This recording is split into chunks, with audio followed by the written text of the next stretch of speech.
એક પૂજારીએ સગીર વર્ષના ભગત છોકરાને કોઠારમાં લઈ જઈને દાનત બગાડીને કર્યું એવું કામ કે જાણીને તમે સમસમી જશો. ભલભલાના ટાંટિયા ધ્રુજાવતો આ કિસ્સો છે. ક્યારેય કોઈ વ્યક્તિ વિશે આપણે ખરાબ વિચાર્યું ન હોય તેવા વ્યક્તિની પણ હવે તો કાળી કરતૂતો અને કાળા કામો સામે આવવા લાગ્યા છે. દિન પ્રતિદિન, દિવસે ને દિવસે આવા ઘણા બધા કિસ્સાઓ સરકારની ચોપડે નોંધાઈ રહ્યા છે, જે સામાન્ય વ્યક્તિ માટે ખૂબ જ મોટો પડકાર, આંચકાજનક અને આશ્ચર્યજનક ના માની શકાય તેવી વાતો બનીને સામે આવતા હોય છે. અત્યારે 9મા ધોરણમાં ભણતા એક વિદ્યાર્થી સાથે ખૂબ જ ખરાબ કરતૂત થઈ ગયું હતું.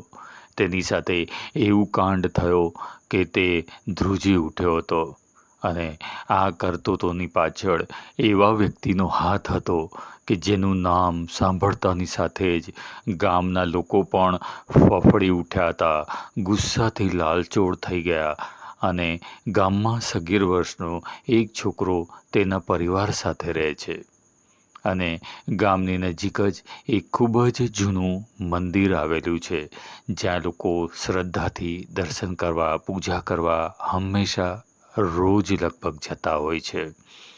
આ મંદિરની અંદર એક પૂજારીને મંદિરની અંદર જ દેખરેખ માટે રાખવામાં આવ્યો હોય છે. તે કાયમ મંદિરની દેખરેખ કરે છે અને મંદિરને ખૂબ જ સ્વચ્છ પણ રાખે છે.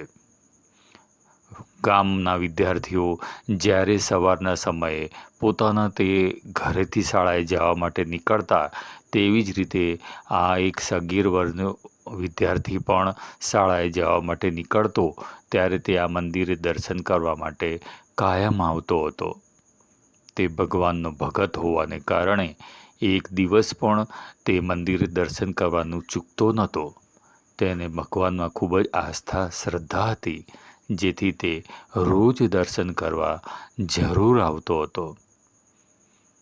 રોજે રોજ પૂજારી આ છોકરાને જોતો હતો અને એક દિવસ દરમિયાન આ છોકરા પર તેણે દાનત બગાડી નાખી હતી. આ સાંભળીને કદાચ તમે પણ વિચારમાં મૂકી જશો અને તમને આશ્ચર્ય થશે કે એવું તે શું થયું હશે કે પૂજારીએ આ છોકરા ઉપર ન કરવાનું કામ આચરી નાખ્યું હતું, ન કરવાનું કામ કરી નાખ્યું હતું. કુકૃત્ય. આ કિસ્સો હચમચાવી દેતો સાબિત થઈ ગયો છે. લોકોમાં પણ ખૂબ જ રોષ ફેલાઈ ગયો હતો. ખૂબ જ હિચકારો બનાવ બની ગયો હતો. પૂજારીના મનમાં તો હંમેશા ધાર્મિક લાગણી અને આસ્થા હોવાની બદલે આ પૂજારીના મનની અંદર આ છોકરા પ્રત્યે ખૂબ જ ખરાબ ભાવનાઓ જાગી ઉઠી હતી અને તેની સાથે તેણે ન કરવાના કારનામા કરવાનું નક્કી કરીને તેણે પોતાનું મન બનાવી લીધું હતું.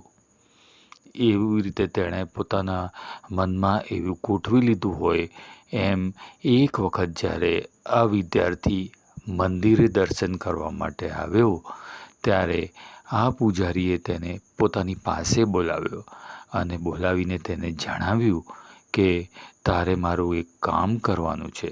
તારી પાસે મારે બજારમાંથી કેટલોક સામાન મંગાવવાનો છે, તો તું એટલા માટે મંદિરના પાછળ આવેલા ભાગમાં કોઠાર છે તેની અંદર તારે આવવું પડશે. પોતાનું શ્રદ્ધા અને પોતાના પરગજુ સ્વભાવને કારણે તે છોકરો આ કોઠારની અંદર ગયો હતો અને આ કોઠારની અંદર બોલાવ્યા બાદ મંદિરના પૂજારીએ કોઠારનો દરવાજો બંધ કરી દીધો હતો અને આ છોકરાને ખાટલા ઉપર ઢાળી દીધા બાદ તેની સાથે ખૂબ જ ખરાબ કામ પણ આચરી નાખ્યું હતું. ન કરવાનું કામ કરી નાખ્યું હતું અને પોતે પોતાનું મોં કાળું કર્યું હતું.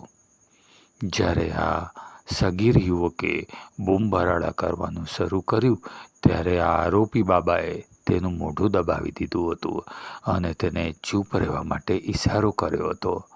નાની ઉંમર અને અચાનક આવી વાત બની હોવાથી તે અબૂધ અને નિર્બળ બાળક તે કંઈ જ કરી શક્યો નહોતો અને આ બાબાએ તેના મોબાઈલ ફોનની અંદર આ છોકરાનો વિડીયો પણ ઉતારી લીધો હતો.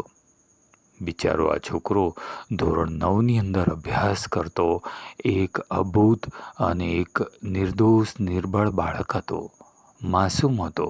તેને એવી તો શી ખબર હતી કે તેની સાથે ખૂબ જ કામ થવા જઈ રહ્યું છે.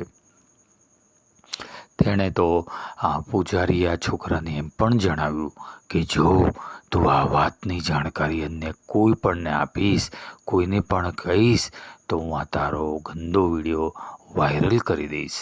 એટલા માટે છેલ્લા કેટલાક સમયથી તો આ છોકરો એની સાથે આવી વાત બન્યા પછી તો ખૂબ જ ગુમસુમ બેસી રહેતો હતો. આ વિદ્યાર્થી સાવ જ એકદમ ચૂપચાપ થઈ ગયો હતો. તેના માતા પિતા પણ ઘણી બધી વાર તેને પૂછવાની કોશિશ કરી કે તને એવું તે શું થયું છે કે તું નથી રમતો, નથી વાત કરતો કે નથી મન લગાવીને ભણતો. પરંતુ તેને કોઈ વ્યક્તિને કશું જ જણાવ્યું નહીં, કારણ કે તેટલા નાના બાળકને શું ખબર પડે કે તેની સાથે શું થયું ને એને શું કહેવું. તેને ખૂબ જ શરમ પણ આવતી હતી અને હંમેશા તેના ઘરની અંદર એકલો બેસી રહેતો હતો. તેની શાળામાં પરીક્ષાઓ પણ નજીક આવતાની સાથે જ તેનું હવે મન કોઈ પણ બાબતોમાં લાગતું જ નહોતું. તેના પિતાએ જ્યારે તેને ફરીથી પૂછવાની કોશિશ કરી ત્યારે પણ ફરી એ પાછો આ છોકરો રડવા લાગ્યો હતો અને તે ખૂબ જ ચોધાર આંસુએ હિબકે ચડી ગયો હતો. તેણે શાળાએ જવાનું પણ બંધ કરી દીધું અને ત્યાં જવા માટે ના પાડતો હતો. તેને પરીક્ષા પણ આપવી નથી તેવું પણ જણાવી દેતા જ મા બાપ તો ફફડી ઉઠ્યા હતા. તેમના તો પગ તળેથી જાણે ધરતી સરકી ગઈ હતી અને તેઓ વિચારવા લાગ્યા કે તેમને દીકરાને એવું તે શું થઈ ગયું કે તે અચાનક જ આવી રીતે સાવ જ ચૂપચાપ, ગુમસુમ અને એકદમ શાંત, અતિશય વધુ પડતો વર્તનમાં બદલાવ આવી ગયો છે. પછી તો તેમણે તેમના દીકરાને રડતા જોઈને જ્યારે મા બાપે હળવેથી તેને ખૂબ જ સાંત્વના આપીને પૂછપરછ કરી દેતા આ છોકરાએ તમામ હકીકત જણાવી દીધી હતી કે મંદિરના પૂજારીએ તેની સાથે ખૂબ જ ખોટું કાર્ય કરી નાખ્યું છે. અને પછી તો જ્યારે આ વાત સાંભળતાની સાથે જ આ દીકરાના મા બાપના તો હોશકોશ ઉડી ગયા હતા, છૂટી ગયા હતા. તેઓ તો ખૂબ જ ગુસ્સાથી રાતાચોળ થઈ ગયા અને તરત જ નજીકના પોલીસ સ્ટેશને ગયા અને ત્યાં પૂજારી સામે તેમણે ફરિયાદ નોંધાવી હતી કે તેમણે તેમના દીકરાની સાથે ખૂબ જ ખરાબ કામ કર્યું છે અને તેમણે ના કરવાનું કૃત્ય કર્યું છે. પોલીસે તો વાતની ગંભીરતા સમજીને તાત્કાલિક ધોરણે ફરિયાદ નોંધી અને આરોપી પૂજારીની ધરપકડ પણ કરી લીધી હતી અને પછી તો તેની સાથે કડક હાથે પૂછપરછ પણ હાથ ધરવામાં આવી રહી હતી. આમ જ્યારે આવી હચમચાવતી અને માની ન શકાય તેવી વાતો આપણે સાંભળીએ છીએ અને બનતી જોઈએ છીએ ત્યારે તો આપણું મગજ ખરેખર કામ કરતું બંધ થઈ જતું હોય ને એવું આપણને લાગતું હોય છે. કારણ કે આ વાત એવી છે કે મંદિરના પૂજારી જેવા વ્યક્તિ ઉપર જો સૌ કોઈ લોકોને વિશ્વાસ હોય છે, તેને એક ભગવાનના દૂત તરીકે સમજતા હોય છે, તેમને શ્રદ્ધા હોય છે.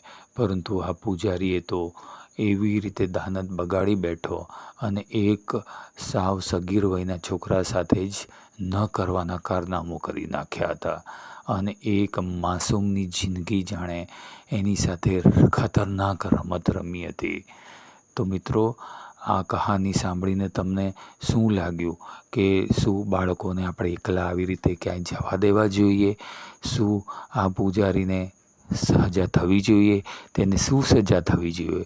તમે કયા ગામ કે શહેરમાંથી આ વિડીયો જોઈ રહ્યા છો, સાંભળી રહ્યા છો, તે કોમેન્ટમાં જરૂર જણાવજો, જેથી અમને ખ્યાલ આવે કે તમે કયા શહેર કે ગામથી અમારા વિડીયોને માણી રહ્યા છો. વિડીયોને લાઈક કરજો, ચેનલ સબસ્ક્રાઈબ કરવાનું ના